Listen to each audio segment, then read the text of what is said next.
یہ جو بیان سامنے آیا ہے شعیب صاحب، بڑا آسان ہے اعظم خان صاحب کا لا کے کہیں میں نے تو یہ بیان ہی نہیں دیا.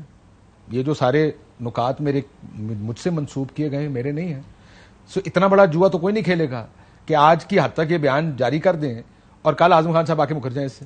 لیکن پہلی بات تو یہ ہے کہ جب یہ کورٹ آف لاء میں میٹر جائے گا، سب سے پہلا تو یہی سوال آئے گا. آج یہ سٹیٹمنٹ منسٹر انٹیریئر نے پیش کی ہے اور گورنمنٹ آف پاکستان کا جواب ہائی کورٹ میں یہ ہے کہ وہ مسنگ پرسنز میں ہے، اس کے ویئر اباؤٹس نہیں پتا. سب سے پہلا سوال یہ پتا ہوتا ہے کہ منسٹر انٹیریئر کے پاس یہ سٹیٹمنٹ یا یہ ریاستی اداروں کے پاس کہاں سے آئی اور اعظم خان کہاں چلا گیا. میں اس سے آگے آپ کی بات ٹھیک، میں دو سوال پوچھتا ہوں آپ سے. ایک، اگر وہ آ کے کہہ دیتے ہیں کہ میں اپنے دوست کے ساتھ پشاور میں روپوش تھا، جان کے تھا، اور یہ بیان میرا ہے، پھر تب بھی اس کی کوئی حیثیت نہیں. سب سے پہلے اس پہ تحقیق ہوگی کہ بھائی آپ تھے تو 1 مہینہ تھے کہاں، آپ کسی دوست کے ساتھ. کون بندہ ہوتا ہے 22 گریڈ میں ریٹائر ہو کے وہ اب نارمل نہیں ہے، وہ پاگل نہیں ہے، اپنے بچوں کو، اپنی بیوی کو، اپنے بھائیوں کو، اپنے بھانجوں کو اس کو چھوڑے بغیر، تو میننگ دیئر بھائی اس کے اوپر پریشر ہے. کوئی بھی شخص اس کا مطلب پریشر کے ذریعے صحیح. میں صرف یہ کہہ رہا ہوں کہ اگر وہ آ کے اس کی کوئی لیگل کورٹ میں کھڑے ہو کے یہ مانتے ہیں کہ جناب دیکھیں اصل میں لیگل کورٹ کیا کہے گی، آپ تو کہہ رہے ہیں کہ میں نہیں گیا لیکن ہمیں پتا کہ آپ غائب تھے اور لاپتہ تھے. کوئی سٹیٹمنٹ اگر کوئی آئے گی اس کی کروبوریشن تھرو انڈیپینڈنٹ ایویڈنس نہیں ہو تو وہ اپنے خلاف تو استعمال ہو سکتی ہے، اس کی سٹیٹمنٹ کسی کے خلاف استعمال نہیں ہو سکتی. یہ سیٹلڈ لا ہے. یعنی کوئی بھی آ کر کنفیشنل سٹیٹمنٹ دیتا ہے، کوئی ایڈمیشن کرتا ہے یا کسی قسم کی کوئی سٹیٹمنٹ ہے، اس کی ذات کے خلاف تو استعمال ہو سکتی ہے. کسی دوسرے فرد کے خلاف اگر وہ استعمال کرے گا تو اس کے لیے کوربوریشن ضرورت ہے، اس کے لیے اسٹرانگ ایویڈنس کی ضرورت ہے. ایک آڈیو لیک بھی ہے نا، تو اس کی کیا حیثیت؟ آڈیو اور ویڈیو لیکس کی لیگل سینکٹیٹی کیا ہے وہ ارشد ملک کیس میں سپریم کورٹ آلریڈی ڈیٹرمن کر چکی ہے. اسلام آباد ہائی کورٹ اس میں فیصلے دے چکی ہے اور ابھی یہ جنہوں نے کمیشن بنایا تھا اس کو اسلام آباد سپریم کورٹ نے اس کو سسپینڈ کیا اسی گراؤنڈ پہ کہ اس کے لیے پہلے یہ تو بتائیں. ایک اور سوال سنیں، اس کے لیے ایک بات، یہ تو آپ کے ٹیکنیکل پوائنٹ سے میں مانتا ہوں، یہ کہتا ہے کہ پہلے وہ ایجنسی آ کر بتائے کہ ہم نے یہ آڈیو یا ویڈیو بنائی ہے. جب تک وہ سامنے نہیں آئے گا یا نہیں آئے گی کوئی ایجنسی، اس کی کوئی لیگل ویلیو نہیں ہے. 2-3 چیزیں میں نے چلے آپ کی کنسیڈ کر دی کہ وہ غائب تھے، لاپتہ تھے. یہ سٹیٹمنٹ ان کا ابھی تک جو آیا ہے وہ اقبالی بیان نہیں ہے، اس کی کوئی لیگل ویلیو نہیں ہے اور کریبریٹ کرنا پڑے گا. کیا کسی جگہ تحریک انصاف کو ایویڈنس دینا پڑے گا کہ یہ سازش کیسے تھی اور کیوں تھی؟ کیا دینا پڑے گا اس میں؟ ان کو تو نہیں دینا تھا. اب آپ کو یاد ہوگا چیئرمین پی ٹی آئی نے اپنے اقتدار کے زمانے میں جنرل ریٹائرڈ طارق کو کمیشن کا سربراہ بنایا، جو کہ 2 دن بعد وہ بھاگ گئے تھے، انہوں نے کہا کہ معذرت کر لی کہ میں نہیں کرتا. پھر صدر الوی کے ذریعے اس کو بھیجا گیا chief justice of Pakistan for constitution of judicial commission which was not done. اچھا، اس کے بعد جب یہ قاسم سوری کی رولنگ کے خلاف فیصلہ آیا، سپریم کورٹ نے وہ دونوں منٹس ریپروڈیوس کیے ہیں. اس میں انہوں نے کہا ہے کہ یہ مانا گیا ہے کہ فارن اسٹیٹ نے ہماری سالمیت پہ اور ہماری سوورنٹی پہ انٹرفیئر کیا ہے. یہ تو مانتے ہیں، یہ تو نیشنل سیکورٹی کمیٹی کے دونوں منٹس میں موجود ہے. اور ایک بات بڑی اہم ہے، لیکن وہ دوسری والی کہہ رہی ہے اس میں سازش. سن لیں، وہی بات ہے. انہوں نے کہا کہ سازش کے لیے کہ ہمارے جو لوکل پلیئرز اس میں شامل تھے اس کے لیے کمیشن کے بغیر تو ہم ڈٹرمن نہیں کر سکتے.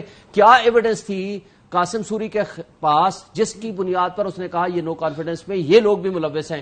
تو اس بات پہ اس کی رولنگ کو سیٹسفائیڈ کیا گیا. دوسری ایک بات بڑی اہم ہے، ایک بات، اسد مجید کو بلایا گیا شہباز شریف نے جس کی صدارت کی تھی نیشنل سیکورٹی کونسل کی.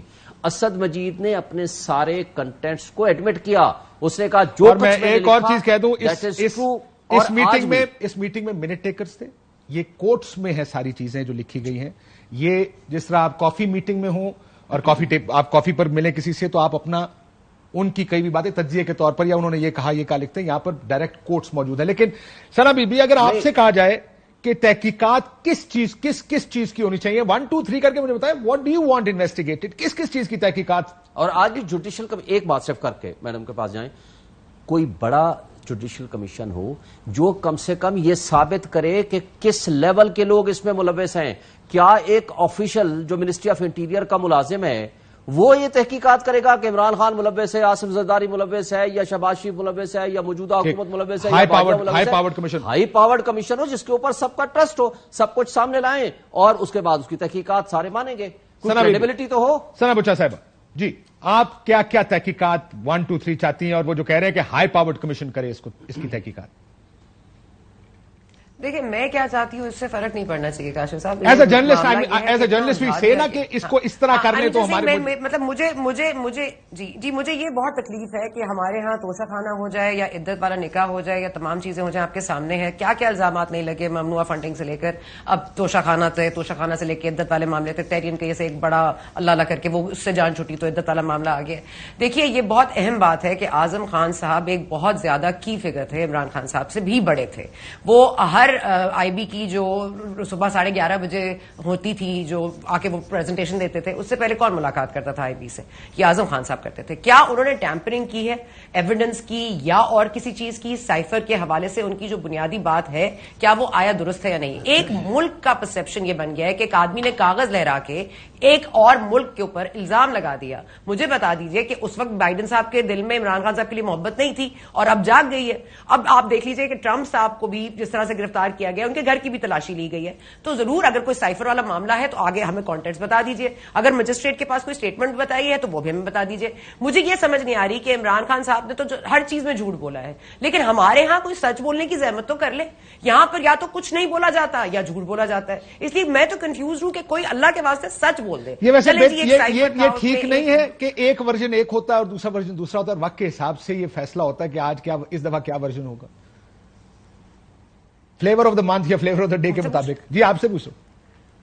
انفارچونیٹ ریالٹی ہے نا ہمارے ملک کی. میں سمجھتی نہیں, میں دیکھیں کاشف جس ملک میں آپ رہتے ہیں جس ملک میں میں رہتی ہوں, آپ کو پتا ہے پاور کوریڈورز کدھر سے نکلتے ہیں اور کدھر کو بند ہوتے ہیں. آپ کو پتا ہے کہ کون اس ملک میں سب سے طاقتور ہے. میں صرف یہ جاننا چاہتی ہوں کہ جنرل ریٹائرڈ فیض حمید صاحب کیا اس میں تھے, کوآپریٹ کر رہے تھے اس پوری سازش میں؟